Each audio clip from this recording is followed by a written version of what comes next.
I've been experimenting with hormones, and I found somebody online on YouTube. I found a couple doctors. I'll link them below because I think they're pretty radical in that they're talking about women who have gone through breast cancer and the recommendation for hormones, even for women who had hormone receptor positive breast cancer, which I had. I had triple positive breast cancer.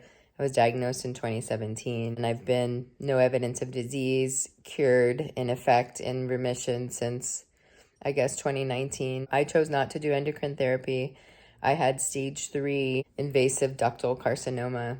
It was very recommended for me to do endocrine therapy for 10 years, but I had a double mastectomy. I also had my ovaries out. It just didn't make sense to me that I would have a lot of circulating estrogen in my body.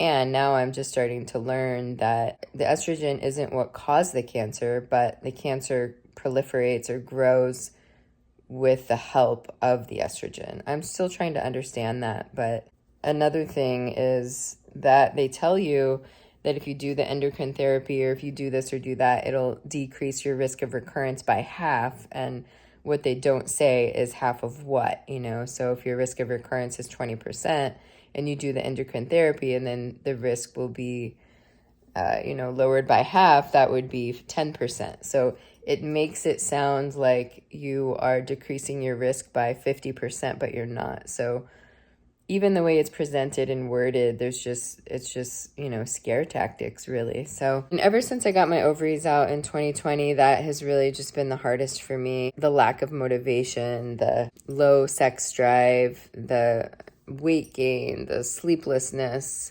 I don't get a lot of night sweats or hot flashes, but occasionally, minimally, I get those. That really has just been what has been like brutal. So to find some doctors, OBGYN on YouTube has just been like a godsend. Like there are people out there who are trained in that field who are saying, no, quality of life is important. There's also a tool you can find online. I just can't stop messing with my hair because I just woke up and I'm having my coffee, actually. I'm having bulletproof coffee. I'm trying to oh my gosh, I think I've gained probably 15 pounds, maybe 20. I don't know. It depends how far back I want to count from how much weight I've gained, but I can't do anything to shake the weight gain. Like exercise doesn't touch it. But I found a tool online. It's called Predict, and it's UK based, I think. And you put in your parameters from breast cancer, like whether you did chemo, how old you were, the size of the tumor, the grade, etc. More details than that. And then it tells you what your risk of recurrence is, which is really cool. So for me, I had the risk of recurrence, and then you can do it in 5-year, 10-year, and 15-year sections. You can find that out, like what your rate of survival is for 5 years versus 10 versus 15. So the difference for me in not doing an AI was something like in 15 years, the survival was like 76% or something for 15 years. And then doing the AI, I took it up to like 81%. So 10 years of like these insane side effects, and you get like a 6% or whatever that math is, 5 or 6% more, in your favor risk of not having it come back. God, I'm still waking up. I feel so... Oh. I've just been on my own playing with hormones, which is probably dangerous to some degree, but listening to these people, these doctors talk online about how much hormone they're getting, how much testosterone, how much estradiol. I'm just, doing the research I can, talking to the people that I can. So I have noticed that I've gotten these 1 milligram estrogen little ovals from Amazon, and they are like a vaginal suppository, and they have 1 milligram of estrogen in them. And then I've been doing compounded testosterone for a while, quite a while actually, probably more than a year. And so my primary care, which I'm surprised by, but I asked her to order just different hormone panels, and she did. And usually there's so much pushback on ordering. It's like, I think people should have vitamin D, get their vitamin D checked fairly regularly, since that one seems to be so important with inflammation and a lot of different medical issues, but sometimes they push back. But anyway, she ordered these for me. So I had a whole thyroid panel because I was convinced that I had a thyroid problem. Like my metabolism has just literally slowed to a crawl since I got my ovaries out. So she ordered the thyroid panel. That all came back fine. Like everything was in the range. And then she also ordered the estrogen panel too. I think it was estriol and estradiol. So in the past, when I've gone to the naturopathic doctor, she's ordered the Dutch test for me. Well, the Dutch test is $400 just to have the test done, which is like a urine sample over time. And then seeing the doctor, she costs $5 a minute. So it costs $230 to see her for 30 minutes if I'm even doing that. That doesn't make sense. That would be 150, right? 30 times. Yeah. Anyway, so she's more than that. Oh my God. Okay, well, I don't want to do math right now, but I haven't been able to go to her it's been a year. But she's had me on the compounded testosterone. So anyway, my testosterone number came back really elevated, something like 119, and it's for a postmenopause woman. It's supposed to be like, I don't even know, something that's like under 20, but mine is super elevated, and I think I've been feeling it. I've actually been feeling a lot better recently, but I decided to lay off the testosterone because that number is so high. It can have the reverse effect too. I read if your testosterone's too high, you can have weight gain, acne, and hair loss. And I mean, my hair has been kind of falling out for years, but it's been kind of an experiment on my part because I've just been wanting to feel better. And like Suzanne Summers, I mean, she was a big advocate of bioidentical hormone therapy, and I don't remember her exact breast cancer diagnosis, but it must have been hormone positive. So she died in her 70s, but she lived over 20 years after breast cancer. And she had a couple of recurrences too, from what I remember reading her story. So I got it, when I read a little bit about her life and what her choices were, like, I totally get it. I mean, I would rather shave a couple years off my life and actually feel good than like drag it out and just be completely miserable for a few extra years. Like, who wants that? I was reading some stories of couples that broke up and divorces that happened from women going through menopause, basically. Another thing, listening to some of these women doctors, is like the testosterone is available to men in so many different types and forms and strengths, and it's not FDA approved for women at all. There's not one form of testosterone that's FDA approved for women. Like, what is that even about? What I've learned, we produce more testosterone in our body than we do estrogen. It's vital. It's essential to our health. It's essential to cardiovascular, protecting from cardiovascular disease. It protects from bone loss. And these are things that so many women who are older who go through menopause struggle with. Like, what is going on with that? I don't understand. So while I'm over here like freestyling my own hormonal, regimen for myself, which is probably not smart, I am just trying to figure out how to feel better, And so I found this through one of these doctors. I found this other online service called Alloy, which if you're on social media. I'm editing my video and I want to say that I did try out Alloy, but I ended up asking for a refund because they don't provide systemic hormone therapy for people who've gone through breast cancer.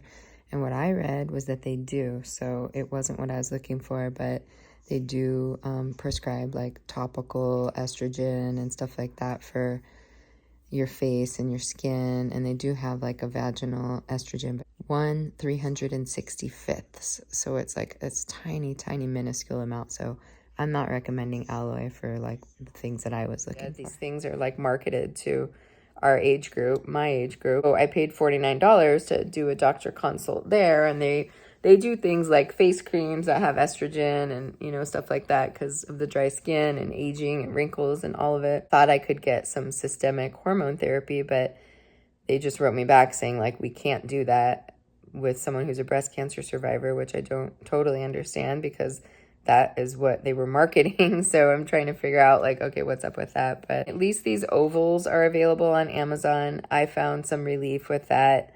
And I just continue to do my own research. There's a guy named, his first name's Avram, and then I keep forgetting his last name. It's something like, it's not Bloomberg, but it's something like that. And he has a book called Estrogen Matters, and I am ordering that on Amazon because he's been in the medical field for decades. I don't think he's a gynecological oncologist, but something like that. He's a medical doctor somewhere related to that field, and he is an advocate for women and hormone therapy, even women who have gone through breast cancer. And holy moly, hallelujah. I'm trying to find those people because those are my people. I think suffering with all of these ridiculous symptoms are even more intense if you had your ovaries out, or had any kind of hysterectomy. It's, doubled or tripled or whatever it is. I don't know, but it is more severe than going through natural menopause. So I'm trying to do what I can to combat these side effects that are really hard to deal with.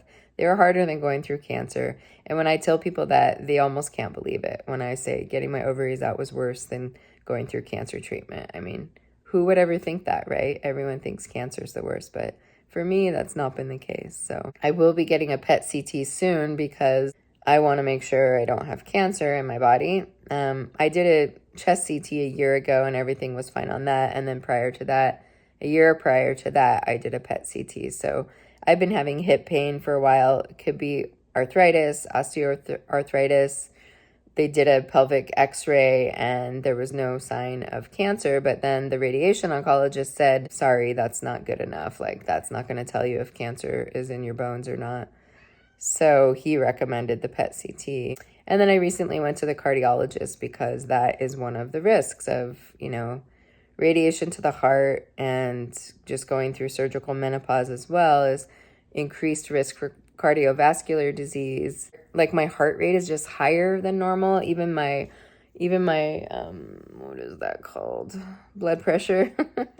My blood pressure, I normally am like really low, like 99/65, but now it's kind of like 115, 120/65, and they're like, oh, that's so good. And while I'm glad that's so good, it's just it's higher for me. So I went to the cardiologist. They did a stress test. I was running on a treadmill and all that, and he said everything looks perfect. So that was a relief for sure. I do wear my Fitbit and I wear it to bed and I track everything that I can. That's the thing I'm most worried about, is having had radiation to my heart. He said like those bones are vulnerable to be broken. Sometimes I'm just more sore here, and it still feels like, well, actually, when I met the radiation oncologist a couple weeks ago for my annual visit, he noted like fullness in the axilla. Nothing to rush me off to have imaging right away, but it is something to just be, to watch and to be wary of. But I hope and I think that it just has to do with the trauma that occurred here from the tissue expanders and all the surgeries and everything that I went through. This area has just like, it's just never fully healed. It's just a problem. That's where my breast used to be. And it hurts. And I had tissue expanders in for 1.5 years, which is way longer than anybody usually has them in. And, it felt like I was getting stabbed with a knife basically for like most of that time. So I just have a lot of trauma in that area. So hopefully that's all that is. But, all the surveillance has just become like a part-time job for me. But I am really just doing my best to like let go. I realize that I am doing everything that I can. I can't really be doing more than I am. I'm doing as much as I can possibly do without having this whole process take over my life fully. It took over my life fully for a few years when I first got a diagnosis and going through treatment and all the things I did. And now I'm trying to get back into life so that I can do regular things like regular people and feel like I am, on the other side. It's like if you're in remission, if you're cured, if you have no evidence of disease, all you really want to do is just carry on with your life, right? So I'm trying to like make that happen. So anyway, just a little ranty update about my hormone situation and how that's going, and trying to get the eating window into 4 hours, and if I'm lucky, trying to get it down into one meal a day with no snacking. So if I can get there, and it's so hard, oh my God, I don't know why, but it just is hard. This did not used to be hard for me to curb my appetite and to fast, but yesterday I fasted for a big chunk of the day, which was great. Today I'm gonna just have the eating window be even smaller and see what I can do. There's another woman I listened to on YouTube, and she was talking about older women eating in basically a 1 hour window. So that means you fast for 23 hours and you eat in that 1 hour window. And even at that, you don't sit there and like eat a whole tub of ice cream. You know, you still have to eat well. So, and there's something called insulin resistance, which is what I think is happening. And it happens when insulin gets spiked when you eat too many meals. And you could even just drink something and it triggers insulin, or eat like a little snack. So I've been a snacker, so that's probably one of my big problems. And so I'm going to try to cut out snacking too. All these things, because I just feel like, I do not want this like menopausal belly fat. I don't want to just have this chub. But I know part of me probably just has to accept it because that's life getting older, but I don't want to. We'll see how it goes. So anyway, all right, take care. I love my radiation oncologist. He is incredible. He's so smart and he knows so much, and he spends so much time talking to me about stuff. Oh my God, it's amazing. Well, I just had an appointment with him because we had to clarify whether or not I was going to get a chest CT or a PET CT. And I've had this bulge around my ovary area where I had an oophorectomy, and he says it's most likely a hernia, and described to me like how that's probably most likely the reason. It doesn't hurt at all. And then this sort of like fullness in the axilla that I've been feeling, he said there's really no change there, so it's probably fibrosis. But he is giving me a referral for hyperbaric oxygen therapy, which is something that I was interested in doing anyway, because I learned about that from one of my teachers. So I'm gonna have a consult for it. I'm very adverse to like claustrophobic situations and get anxiety from being in small quarters like that. So I don't really know if I can even handle it, but I am gonna have a PET CT soon. I'm not really worried about it. I'm actually not worried at all that cancer has recurred, but we're gonna do it because I'm still contemplating doing the fat grafting, and I wanted to have a PET CT in advance of that just to make sure. Then if I do hyperbaric oxygen therapy, they need to make sure cancer hasn't recurred for that as well. So that's so cool. I feel so like elated. And I asked him, you know, what if somebody were to get cancer today with my same diagnosis and pathology, would they get the same amount of radiation, or would the recommendation still be the same for that radiation? He said absolutely.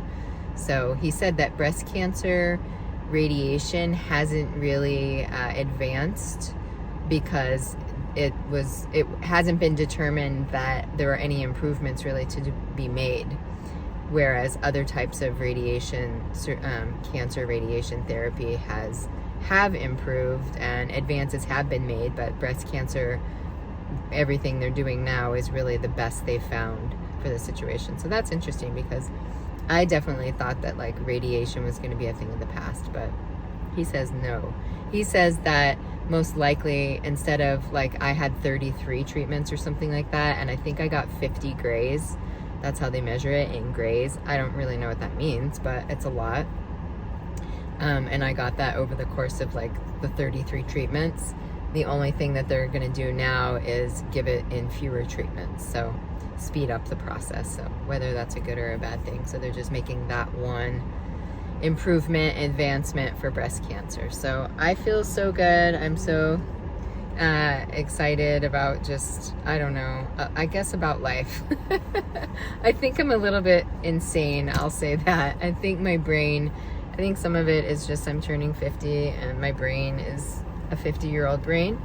My hair, someone told me my hair looked like it was thicker. I was like, no, my hair is not thicker. It's definitely thinner, if anything.